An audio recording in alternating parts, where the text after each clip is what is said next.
அரபிடாக்ஸ் நேயர்களுக்கு அன்பான வணக்கங்கள். இன்னைக்கு ஒரு குளோபல் டாபிக்கா ஒரு விஷயம் மாறி போயிருக்கு. அதுக்கு காரணமா ஒரு ஷோ இருந்திருக்கு. அந்த ஷோ நன் அதர் தென் விஜய் டிவியில் சண்டே டெலிகாஸ்ட் ஆகக்கூடிய நீயா நானா அப்படிங்கிற ஒரு ஷோ. இந்த ஷோவில் என்ன டாபிக் எடுத்து பேசியிருக்காங்க அப்படின்னு பார்த்தீங்கன்னா, ரீசண்டாக இந்தியாவில் டெல்லி ஹைகோர்ட் ஒரு ஆர்டரை பாஸ் பண்ணுறாங்க. ஸ்ட்ரீட்ல இனிமே எந்த டாக்ஸும் இருக்கக்கூடாது, எல்லா டாக்ஸையும் பிடிச்சு என்ன பண்ணணும்னா அதுக்குன்னு ஒரு ஷெல்டரில் எல்லா டாக்ஸும் பராமரிக்கணும். இனிமே டெல்லி ஸ்ட்ரீட்ஸ்குள்ளே ஒரு ஸ்ட்ரீட் டாக்ஸ் இருக்கக்கூடாதுன்னு சொல்லிட்டு கோர்ட்டே ஒரு தீர்ப்பை கொடுக்க, இதுக்கு கண்டனங்களை எழுப்பி நிறைய அனிமல் வெல்ஃபேர் அசோசியேஷன்ஸ் அந்த டாக் லவ்வர்ஸு, அனிமல் லவ்வர்ஸு, இந்த டேர்மே எப்படி இருக்கு அப்படின்னு பார்த்தீங்கன்னா, எனக்கு நாய் பிடிக்கும், நாயை கொண்டு ஒரு இடத்துல அடைக்கிறத நான் எதிர்க்கிறேன், நான் ஒரு அனிமல் லவர் அப்படின்னு ஒருவர் சொல்றதன் மூலமா இந்த திட்டத்துக்கு வரவேற்பு கொடுக்குறாங்க இல்லையா, அவங்க எல்லாரையுமே பொதுவான ஒரு முத்திரையை குத்திடுறாங்க. இவங்கெல்லாம் அனிமல் ஹேட்டர்ஸ், டாக் ஹேட்டர்ஸ் அப்படின்னு சொல்லிடுறாங்க. ஸோ இது ஒரு 4 வாரமாகவே ஒரு பிரச்சனை பேச பொருளாக வந்துகிட்டு இருக்கு. அதை குறித்து ஒரு டாபிக் நீயா நானால எடுத்து பேசுறாங்க. அந்த எபிசோடு பார்க்கும் பொழுது எனக்கு ஒரு விஷயம் என்ன புரிஞ்சுது அப்படின்னு பார்த்தீங்கன்னா, டாக்ஸ்னால பிரச்சனை இல்லைங்க. நான் சொல்றது உங்களுக்கு புரியுதா? தெருநாய்களுக்கு பிரச்சனை இல்லை. இந்த தெருநாய்க்கு சப்போர்ட் பண்றேன்னு சொல்லிட்டு ஸ்ட்ரீட் டாக்ஸ் நீங்க என்ன பேர் வேணாலும் வச்சுக்கோங்க, இவங்களுக்கெல்லாம் நாங்க சப்போர்ட் பண்றோம், இவங்களும் ஒரு உயிர் தான் அப்படின்னு சொல்லிட்டு அந்த ஒரு போர்வையில பேசுறதுக்குன்னு சில பேர் வராங்க இல்லையா, இவங்க தான் இருக்கிறதுலே மிகப்பெரிய பிரச்சனை. இந்த ஸ்ட்ரீட் டாக்ஸ் மேல உண்மையாவே அன்பும் பாசமும் கொண்டவர்களுக்கு கூட வெறி வர்றதுக்கு காரணம், பிடிக்காம போறதுக்கு காரணம் இந்த தற்கூறிகள் பேசக்கூடிய விஷயங்கள் தான். எதுக்கு இந்த ஹாஷான ஒரு வார்த்தை தற்கூறி நான் ஏன் யூஸ் பண்றேன் அப்படின்னு பார்த்தீங்கன்னா, எப்பயுமே சொல்லுவாங்க, உனக்கு வந்தா ரத்தம் எனக்கு வந்தா தக்காளி சட்னியா. தமிழ்ல கூட ஒரு பழமொழி இருக்கு, தான் கூரை எரியாத வரைக்கும் அடுத்த கூரை எரியும் போது ஒருத்தன் தண்ணி எடுத்து கூட ஊத்த மாட்டான் அப்படின்ற ஒரு விஷயத்த சொல்லுவாங்க. இவங்க பேசுறதெல்லாம் பார்க்கும்போது சீரியஸா அந்த அளவுக்கு வெறி வருது எனக்கே. நான் ஸ்ட்ரீட் டாக்ஸ்னால பாதிக்கப்பட்டிருக்கேனான்னு கேட்டா எஸ், நான் பாதிக்கப்பட்டிருக்கேன். வண்டி போயிட்டு இருக்கும் போது குறுக்க விழுந்து கீழெல்லாம் விழுந்து அடியெல்லாம் பட்டிருக்கோம். பட் ஸ்ட்ரீட் டாக்ஸை பிடிக்காத ஒரு பர்சனா அப்படின்னு கேட்டீங்கன்னா நிச்சயமா கிடையாது. நான் ஒரு டாக் லவர். அன்பார்ச்சுனேட்டா நம்ம ஒரு வாடகை வீட்டில் இருக்கிறோம். இங்க டாக் வளர்க்க அனுமதி இல்லை அப்படிங்கிற ஒரே காரணத்தினால நாய் வளர்க்கல. இதுக்கு முன்னாடி நாங்க இருந்த எங்களுடைய சொந்த வீட்டில் நாயில இருந்து சொன்னா நம்ப மாட்டீங்க, நாய் வளர்த்துருக்கோம், பூனை வளர்த்துருக்கோம், கிளி, பச்சை கிளி வளர்க்கக்கூடாது, அது தடை செய்யப்பட்டது. பட் எங்களுக்கு அந்த டைம்ல தெரியாது. கிளி வளர்த்துருக்கோம், வாத்து வளர்த்துருக்கேங்க. வாத்து ஆசாசியா ஒரு வாத்து குட்டி, அது என் ஃப்ரெண்ட் எனக்கு கொடுத்தான். அதை வளர்த்துட்டு அது ரொம்ப கழிவு போடுது அப்படின்றதுனால நான் என் ஃப்ரெண்டு கிட்டே கொடுத்தேன். அவன் என்ன பண்ணா படுப்பாவே அந்த வாத்தை அறுத்து தின்னுட்டான். ஸோ இது ஏன் சொல்றேன்னா, எல்லா அனிமல்ஸையும் பிடிச்ச ஒரு பர்சன் தான் நானே ஒரு கட்டத்தில் எப்படி யோசிக்க ஆரம்பிச்சிட்டேன்னா, இவ்வளோ பிரச்சனைகள் நடந்துகிட்டு இருக்கு, இந்த தெருநாய்கள் வேண்டாம் அப்படின்னு நான் யோசிக்கிறேன்னா அதுக்கான காரணம் இந்த நாய்களுக்கு சப்போர்ட் பண்ணி பேச ஒரு டீம் இருக்குல்ல, அது முக்கியமா படபா கோபி, அதுக்கப்புறம் அந்த ஆக்ட்ரஸ் அம்முக்குட்டி, இன்னொரு லேடி இருக்காங்க. இவங்க பேசுறதெல்லாம் பார்க்கும் பொழுது கேட்டிருப்பீங்க, நிச்சயமா எல்லாருமே கேட்டிருப்பீங்க. நீங்க என்ன ஃபீல் பண்றீங்க அப்படிங்கிறத கமெண்ட் செக்ஷன்ல கமெண்ட் பண்ணுங்க. நாங்கெல்லாம் டாகை விரும்புறோம், நிறைய காரணங்கள் சொல்றாங்க.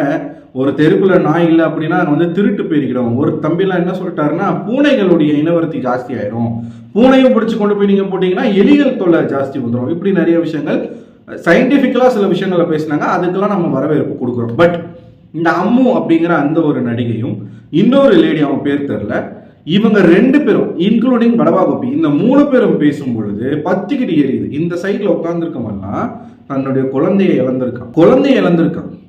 நம்மளே எத்தனையோ வீடியோக்கள் பார்த்துருக்கோம், ரோட்ல நடந்து போற பாட்டிகளை வயசானவங்களை. இந்த டாக்ஸ் யாரை சூஸ் பண்ணுது, அதாவது ஒரு வெறி பிடிச்ச நாய் இருக்கு அப்படின்னா அந்த நாய் ஒரு டீம் இருக்கும். இப்போ நான் முன்னாடி ஒரு வீடியோல சொல்லியிருக்கேன், ஒரு ஸ்ட்ரீட்குள்ள எப்படியும் 10-15 டாக்ஸ் இருக்கும். அதுல ஒரு 4 பேரா ஒரு டீமா இருப்பாங்க.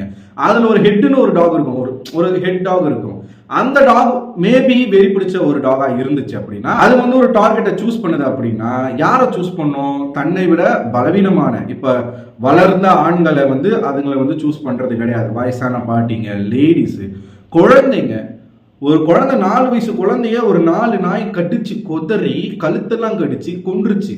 ஒரு பெண் பிள்ளை 2வது படிக்கிற குழந்தையா அந்த குழந்தையோட முகத்தெல்லாம் பிடிச்சி கடிச்சு வாயெல்லாம் பிச்சுட்டு போயிடுச்சு. ரீசெண்டா ஒரு வயசான ஒருத்தர் வந்து சிறுநீர் கழிக்கிறதுக்காக போயிருக்காருங்க. அவருடைய ஆணுறுப்பு பிடிச்சி ஒரு பிட்புல். இது வந்து தெருநாய்கள் கிட்ட மட்டும் இந்த பிரச்சனை கிடையாது, வீட்டில் வளர்க்கக்கூடிய நாய்கள் கிட்டையும் இந்த பிரச்சனைகள் இருக்கு. ஸோ இந்த மாதிரியான ஆக்சிடென்ட்ஸ் வந்து ரிப்பீட்டடா நடந்துகிட்டு இருக்கு. ஒன்று நல்லா புரிஞ்சுக்கணும். நாய்கள் எல்லாத்துக்குமே வந்து இவங்க சொல்றது என்ன, பொதுவான பார்வை என்ன சொல்றாங்கன்னா, நாய்களை கொண்டு போய் நீங்க ஒரு ஷெல்டர்ல அடைக்கிறதுல எங்களுக்கு விருப்பம் கிடையாது, நீங்க எல்லா நாய்க்கும் வேக்சின் போடுங்க, வேக்சின் பண்ணுங்க, கருத்தடை பண்ணுங்க அப்படின்னு சொல்றாங்க. இது எந்த அளவுக்கு பாசிபிள்? ஒரு உதாரணத்துக்கு சென்னையில மட்டுமே ஒரு 1.5 லட்சம் ஸ்ட்ரீட் டாக்ஸ் இருக்கு அப்படின்னு அந்த ஷோலயே சொல்றாங்க. நீங்க ஆவரேஜா ஒரு 1 லேக் நீங்க கணக்கு எடுத்துக்கோங்க. ஒவ்வொரு டிஸ்ட்ரிக்ட்லையும், தமிழ்நாட்டில் இருக்கக்கூடிய ஒவ்வொரு டிஸ்ட்ரிக்ட்லையும் எத்தனை நாய்கள் இருக்கும், அத்தனை நாய்களையும் கொண்டு போய் ஒரு ஹாஸ்பிட்டல்ல, ஒரு வெட்டினரி ஹாஸ்பிட்டல்ல வச்சு வேக்சின் பண்றதெல்லாம் சாதாரணமான காரியமா? அதுக்கான ஃபண்டு முதல்ல கவர்மெண்ட் கிட்ட இருக்கா? கிடையவே கிடையாது. 10 லட்சம் கோடி கடன் வச்சிருக்கிறாங்க கவர்மெண்ட், மக்கள் மேல 10 லட்சம் கோடி கடன் இருக்கு. இதெல்லாம் அவங்க பண்ணுவாங்களா? கொஞ்சமாச்சும் பிராக்டிக்கலா யோசிக்கிறோமா நம்ம?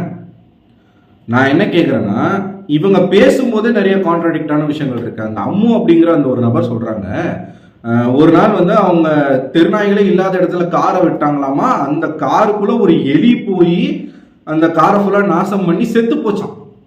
அதுக்கு கார் நாஸ்தி ஆயிடுச்சுன்னு அழுதாங்களாம் அவங்க. இந்த சைடு கோபி கேட்கிறாரு, நம்ம நியரான கோபி கேட்கிறாரு, ஏமா ஒரு எலி வந்து ஒரு 10,000 உங்க காருக்கு செலவு வச்சிருச்சுன்னு சொல்லிட்டு நீங்க அழுகுறேன்னு சொல்றீங்க. ஒருத்தர் வந்து தன்னுடைய குழந்தைய கண் முன்னாடியே பறி கொடுத்துட்டு நிக்கிறாரு, அப்ப அவருக்கு எவ்வளவு வலி இருக்கும் அப்படின்னா கொஞ்சம் கூட. இப்ப இவங்களோட பிரச்சனை என்னன்னா, நாய்களுக்கு கவலைப்படுறாங்க, அந்த நாய்களால பாதிக்கப்பட்டவங்க இருக்காங்க இல்லையா, அவங்கள பத்தின கவலையே இல்லை. இப்போ ஒரு குழந்தை இறந்து போச்சுன்னா அதை பத்தின கவலை இல்லை. இன்னொரு தற்கூரி அம்மா சொல்லுது, பைக்ல போகும்போது சில பேர் வந்து பைக்ல போகும்போது நாய் துரத்தியோ இல்ல நாய் வந்து குறுக்குல வந்தோ விழுந்து விபத்து நடக்கிறது உண்டு. இந்த அம்மாவுக்கு, சார் நம்ம இப்படிலாம் சொல்றோம்ல சார், எனக்கு ஒரு 2 வாட்டி விபத்து நடந்திருக்கு சார், 2 வாட்டி குழந்தைகள் குறுக்குல வந்து விழுந்து விபத்து நடந்திருக்கு. என்ன சொல்ல வராங்கன்னா, இப்ப நாய்கள் வந்து விபத்து ஏற்படுத்துது அப்படின்னா குழந்தைகளால விபத்து நடக்குதே. அப்ப நீங்க அது ஒரு விஷயம் பண்ணும்போது இதை நீங்க வந்து ஏன் பண்ணக்கூடாது? அப்படி கொண்டு போறாங்க. இப்ப என்ன பண்ணணும்? குழந்தைகள் எல்லாத்தையும் கூட்டு வந்து ஒரு இடத்துல அடைச்சிருவோமா, இல்ல கருத்தடை பண்ணி கொண்டுணுமா? என்ன சொல்ல வரீங்க இதுல? கோபிநாத் கண்டம் பண்ற நான் இதை போட்டு கிளின்னு கிழிச்சிட்டாப்ல. அதுவும் பரவா கோபியெல்லாம் கேட்டதெல்லாம் வந்து பாராட்டத்துக்கு தெரியாதனே. அந்த என்ன சொல்றாரு பாருங்களேன், உச்சகட்டமா போய் நீ எதுக்கு நைட்டு 11 மணிக்கு வந்து தெரியாத தெருக்குள்ள போற? இதை சொல்றதுக்கு நீ யாரியா?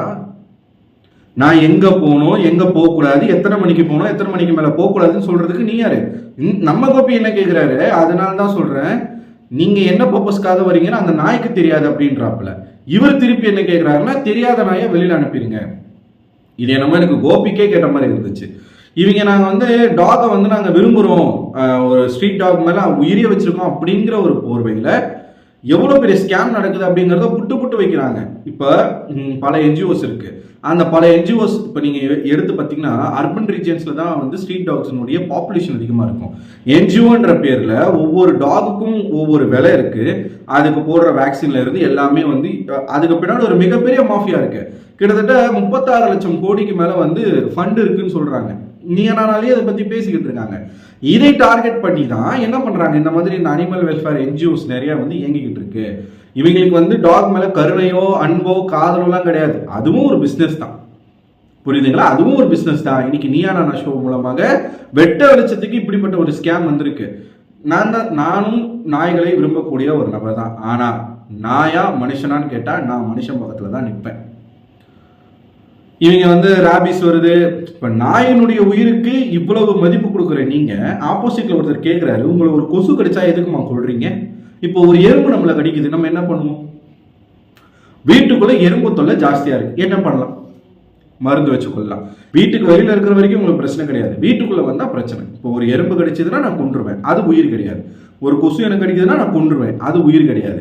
ஒரு கரப்பாம்பூச்சி வந்து வீட்டுக்குள்ள இருக்குதுன்னா அதுக்கு நான் விஷம் வச்சு கொள்ளுவேன். வீட்டுக்குள்ள ஒரு பல்லி இருக்குன்னா அதுக்கு நான் விஷம் வச்சு கொள்ளுவேன். அதெல்லாம் உயிர் கிடையாது. ஆனா நாய் உயிர். நாய் உங்களுக்கு உயிர், மனுஷன் உங்களுக்கு உயிர் கிடையாதா?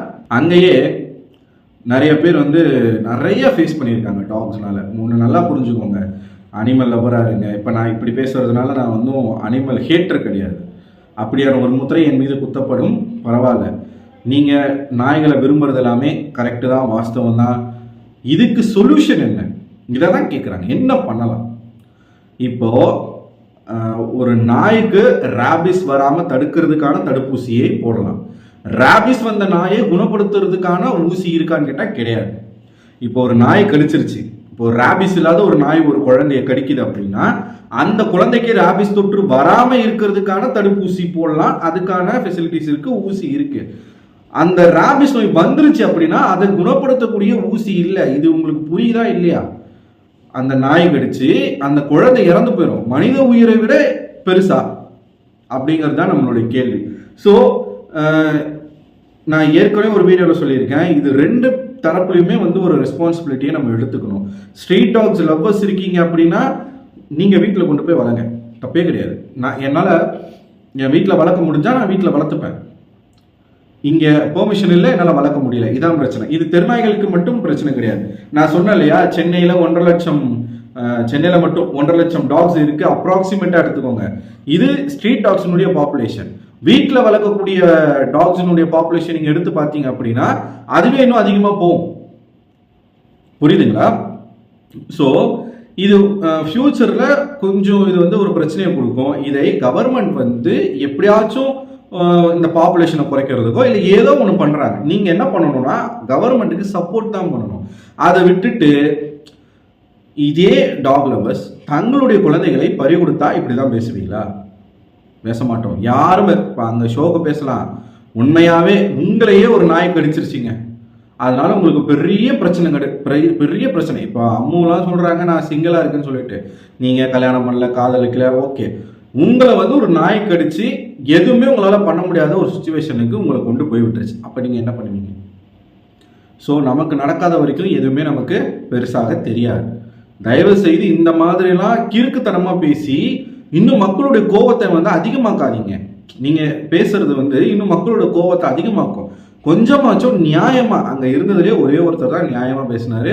அந்த குழந்தைய பறி கொடுத்த தந்தையை பார்க்கும்போது எனக்கு வந்து குற்ற உணர்ச்சியா இருக்கு, எனக்கு என்னால் பேச முடியல அப்படின்னு சொல்லிட்டு அவர் சொல்றாரு. மற்றபடி அங்கே பேசின யாருக்குமே கொஞ்சம் கூட அந்த பையன் இறந்ததுல கவலை கிடையாது. நாய்களை கொண்டு போய் ஒரு இடத்துல அடைக்கக்கூடாது. பலவா கப்பிலாம் ஒரு கட்டத்துக்கு மேலே போய் 11 மணிக்கு நீ ஏன் வெளியே சுத்துறன்னு கேட்குறாரு. இது எந்த மாதிரியான ஒரு சிந்தனைன்னு நமக்கு புரியலை. நான் வெளியில சுதந்திரமா சுத்த முடியாது, தெருநாய்கள் இருக்குன்ற பிரச்சனைக்காக நான் வீட்டில் முடங்கி உட்காரணுமா அப்படிங்கிற ஒரு கேள்வி இருக்கு இல்லையா? ஸோ நாய்களினுடைய அந்த ஒரு பாப்புலேஷனை வந்து கட்டுப்படுத்தணும், நிச்சயமாக கட்டுப்படுத்தணும். அறம் சார்ந்த ஒரு முறையில் பண்ணணும்னு வந்து ஒருத்தர் சொல்லியிருந்தாரு. அந்த ஒரு பாயிண்ட்டை நம்ம வரவேற்கிறோம். இப்போ நாய்களை கொண்டு போய் கொல்லுங்க அப்படிலாம் வந்து யாருமே சொல்லலை, அப்படி சொல்லவும் கிடையாது. ஆனால் எந்த நாய் நல்ல நாய், எந்த நாய் கெட்ட நாய், எந்த நாய்க்கு ரேபிஸ் இருக்குது, எந்த நாய்க்கு ரேபிஸ் இல்லை, இதெல்லாம் நம்மளால கண்டுபிடிக்க முடியாது. ஒரு நாய் அட்டாக் பண்ணுது அப்படின்னா அந்த நாயை சுற்றி இருக்கக்கூடிய எல்லா நாயும் அந்த நாய் கூட போய் என்ன செய்யுதோ அதை தான் செய்யும். அதுதான் அனிமல்ஸ். மனுஷனுக்கும் மிருகத்துக்கும் உள்ள வித்தியாசம் அதுதான். புரியுதுங்களா? அவங்களுக்கு என்ன பண்ணுறோம் ஏது பண்ணுறோன்னே தெரியாது. ஸோ முட்டு கொடுக்கலாம், ஓரளவுக்கு முட்டு கொடுங்க, ரொம்ப முட்டு கொடுக்காதீங்க. இந்த முட்டுக்கு பின்னாடி மிகப்பெரிய ஸ்கேம் இருக்குது அப்படிங்கிறதும் உண்மை. அதனால் கொஞ்சம் பார்த்து பேசுங்க. இருதரப்பு மக்கள்கிட்டையும் ரெஸ்பான்சிபிலிட்டிஸ் தேவை. குழந்தைகளை, சின்ன குழந்தைகளை நீங்கள் வச்சுருக்கீங்க, உங்கள் தெருக்குள்ளே வந்து அதிகமான நாய்கள் நடமாட்டம் இருக்குது அப்படின்னா நான் வெளியில் அனுப்பக்கூடாதுன்னு சொல்ல மாட்டேன். வெளியில் போகிறது வரதெல்லாம் நம்மளுடைய உரிமை. நாய்க்கும் உயிர் இருக்குது, மனுஷனுக்கும் உயிர் இருக்குது. இதை மதிக்கணும்னா அதையும் மதிங்க, அதை மதிக்கணும்னா இதையும் மதிங்க. குழந்தைகளை தயவு செய்து தனியாக ரூட்டில் அனுப்பாதீங்க. இது பேரண்ட்ஸினுடைய ஒரு கவனமாகவும் இருக்கணும். நீங்கள் கவனக்குறைவாக ஃபோனை பார்த்துக்கிட்டு இல்லை உங்களுடைய பர்சனல் விஷயங்களில் கவனம் செலுத்திட்டு குழந்தைகளை தனியாக ரூட்டுக்கு அனுப்புறதுலாம் தயவு செய்து பண்ணாதீங்க. கொஞ்சம் கண்காணிப்போடு நடந்துக்கோங்க. ரேபிஸ் வந்து நாய்கள் மூலமாக மட்டும்தான் பரவுதுன்னு நான் சொல்ல வரல. ரேபிஸ் பரவுறது நாய்கள் மூலமாக அதிகமாக இருக்குது, அவ்வளவுதான். ஸோ அதை நம்ம கட்டுப்படுத்தணும் அப்படிங்கிறது தான் நானும் சொல்ல விரும்புகிறேன். ஒரே பாயிண்ட் தாங்க, மனித உயிரா ஒரு நாயின் உயிரா அப்படின்னு கேட்டால் நான் மனுஷனுடைய உயிரை தான் என்ன பண்ணுவேன், சூஸ் பண்ணுவேன். ஏன்னா ஃப்யூச்சரில் அந்த நாய்களை காப்பாற்றுறது கூட ஒரு மனிதன் தேவைப்படலாம். உயிர் போயிடுச்சு அப்படின்னா நம்மளால ஒன்றுமே பண்ண முடியாது. ஸோ இதை பார்க்கும் பொழுது நீங்கள் என்ன நினைக்கிறீங்க? உங்களோட கருத்துக்களை மறக்காமல் கமெண்ட் பாக்ஸில் கமெண்ட் பண்ணுங்கள். அடுத்த ஒரு வீடியோவில் உங்களை சந்திக்கிறேன். அது உங்களோட விடைபெறுவது நான் அரவிந்தன்.